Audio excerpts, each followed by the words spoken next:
12월 30일 수요일 우리에게 주시는 하나님의 말씀은 시편 43편 1절에서 5절까지의 말씀입니다. 하나님께 소망을 두라라는 제목으로 말씀의 은혜를 같이 나누겠습니다. 기도에 대한 이런 유머가 있습니다. 표류당한 두 사람이 구명보트에 몸을 지탱하고 있었습니다. 사방 어디를 둘러봐도 망망대해 뿐이었습니다. 그때 한 사람이 간절한 마음으로 하나님께 기도했습니다. 하나님, 만약 저를 구해주신다면 저의 재산의 절반을 바치겠습니다. 하지만 아무런 희망이 보이지 않았습니다. 오히려 풍랑만 더 심해질 뿐이었습니다.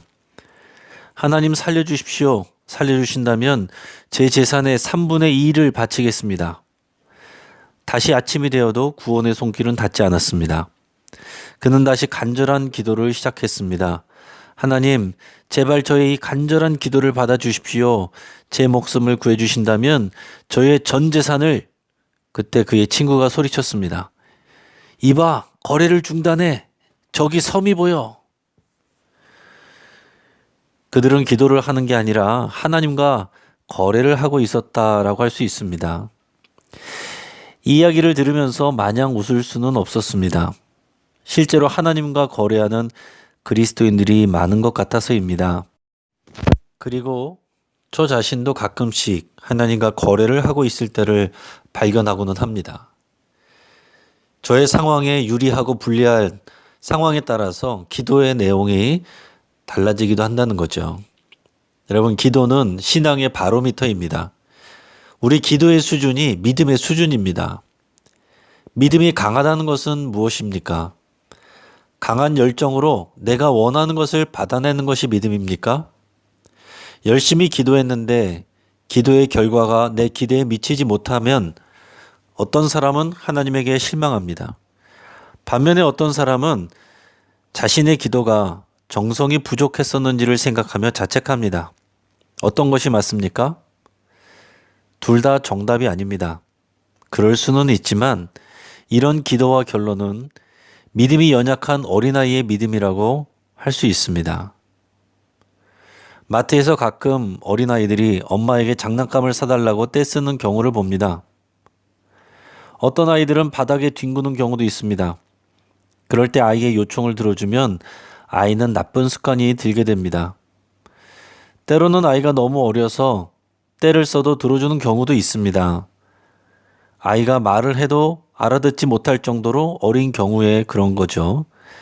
어린아기는 울고 보채기만 해도 부모가 알아서 다 그 필요를 채워줍니다. 하지만 아이가 자라면서 부모는 아이가 자기의 표현을 정확히 할 수 있기를 바랍니다. 그리고 아이가 더 크면 아이가 부모의 원칙을 이해하고 자발적으로 순종하기를 바랍니다. 진정한 기도는 하나님을 변화시키는 것이 아니라 내 자신을 변화시키는 것입니다. 그런 면에서 성숙한 기도는 내면적인 투쟁이라고 할 수가 있습니다. 하나님이 보이지 않고 하나님의 응답이 없고 모든 상황들은 하나님이 계시지 않는 것처럼 돌아가고 하나님을 모르는 사람들은 이런 상황에서도 하나님을 의지하는 사람을 비웃는다면 우리의 기도는 어떠해야 되겠습니까? 오늘 시편 43편은 42편과 원래 하나의 시편이었을 거라고 추정합니다. 같은 구절이 반복이 되고 있고 또 비슷한 어휘가 사용되고 있고요. 또 42편에만 표제가 없는 것이 그 증거입니다. 지금 시편 43편의 저자는 그렇다면 고라 자손이고 그들의 상황은 바벨론 포로 생활 가운데 있습니다. 낙심할 수밖에 없는 뉴스가 계속 이어지는 이때에 이 시편의 고백이 우리의 기도가 될 수 있기를 바랍니다. 오늘 본문의 1절, 2절 말씀입니다. 하나님이여 나를 판단하시되 경건하지 아니한 나라에 대하여 내 송사를 변호하시며 간사하고 불의한 자에게서 나를 건지소서. 주는 나의 힘이 되신 하나님이시거늘 어찌하여 나를 버리셨나이까? 내가 어찌하여 원수의 억압으로 말미암아 슬프게 다니나이까? 아멘. 시인은 하나님을 공의로운 재판관으로 고백하고 있습니다. 진정 하나님은 공의로운 재판관이십니다. 하나님은 이스라엘의 민족신이 아닙니다. 모든 인류와 세상을 창조하신 하나님이시고 모든 역사의 주관자이시며 최종적인 권위를 갖고 계신 재판관이십니다.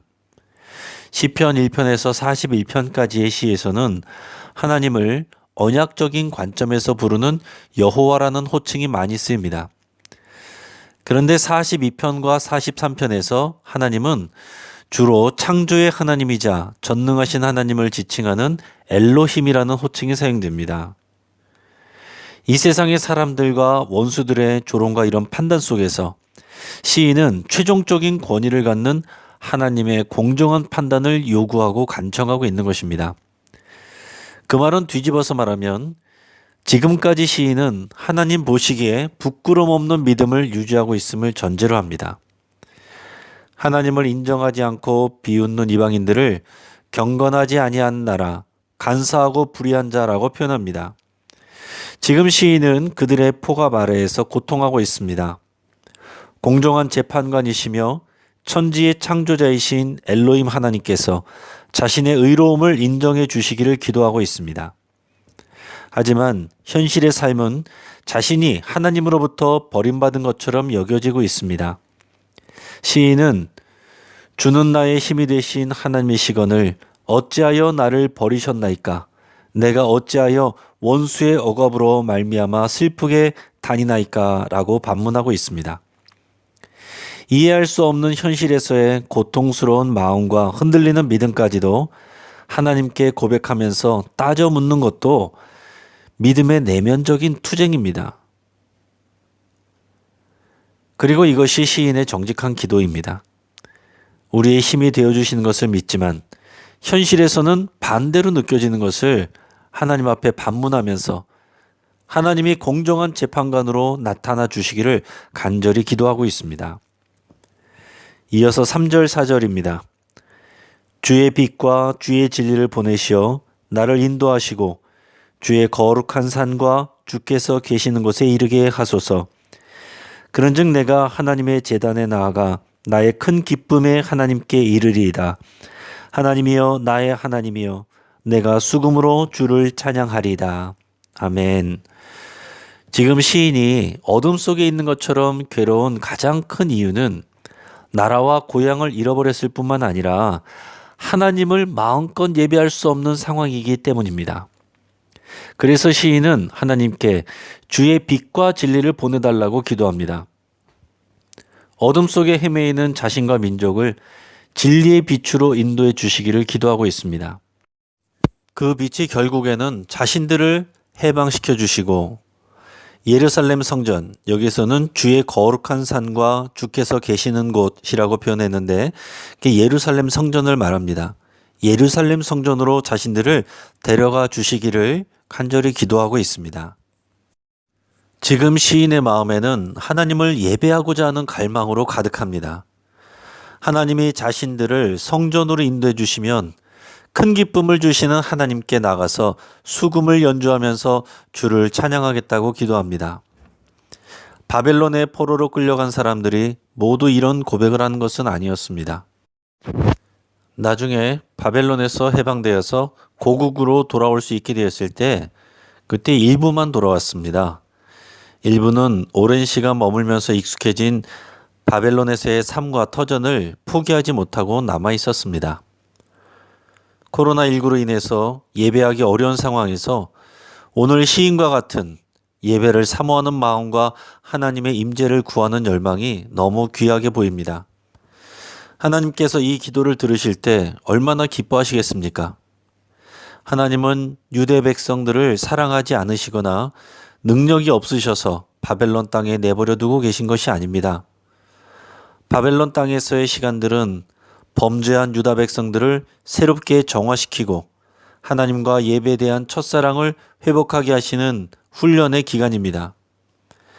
우리는 기도를 통해서 결과를 얻어야 하는 것도 있지만 그 상황을 그대로 인정하고 견뎌야 하는 경우도 있습니다. 오히려 전자보다 후자의 상황들이 우리의 실제 생활에 더 많고 더 성숙한 신앙과 기도를 필요로 합니다.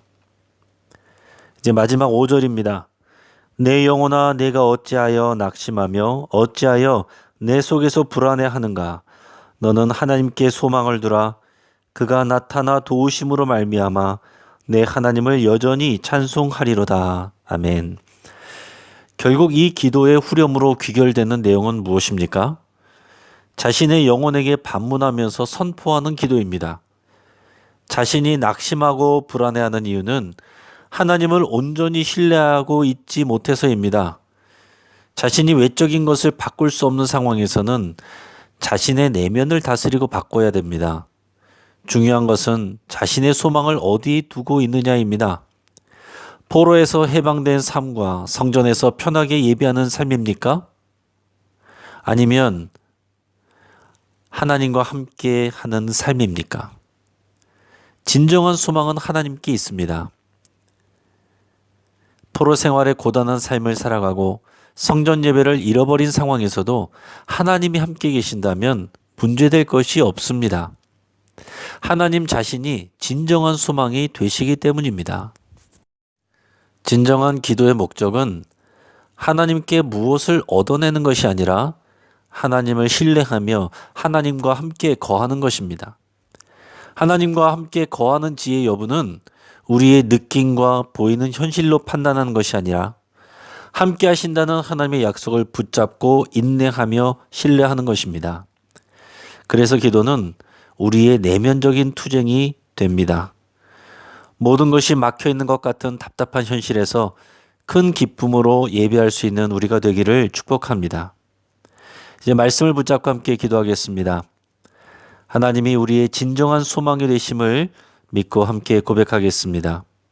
또한 하나님이 최종적인 공정한 재판장이심을 믿고 고백하며 기도하겠습니다. 그리고 우리 안에 있는 불안함과 낙심하는 것을 하나님께 맡긴다고 함께 기도하겠습니다. 우리의 가정을 위해서 기도할 때에 여러 가지 일들로 인해서 낙심하거나 방황하고 있는 가족들이 있다면 오늘의 말씀을 또한 선포하면서 함께 기도하겠습니다. 또한 환우들을 위해서 함께 기도하겠습니다. 우리 자신과 주변에 아프신 분들을 위해서 함께 기도하겠습니다. 몸이 아파서 더 고통스러운 분들이 하나님께 소망을 둘 수 있기를 위해서 기도하겠습니다. 또한 하나님의 질병을 치유해 주시기를 위해서 함께 기도하겠습니다. 마지막으로 이 나라와 사회와 교회까지 진영 논리로 양분되고 있습니다.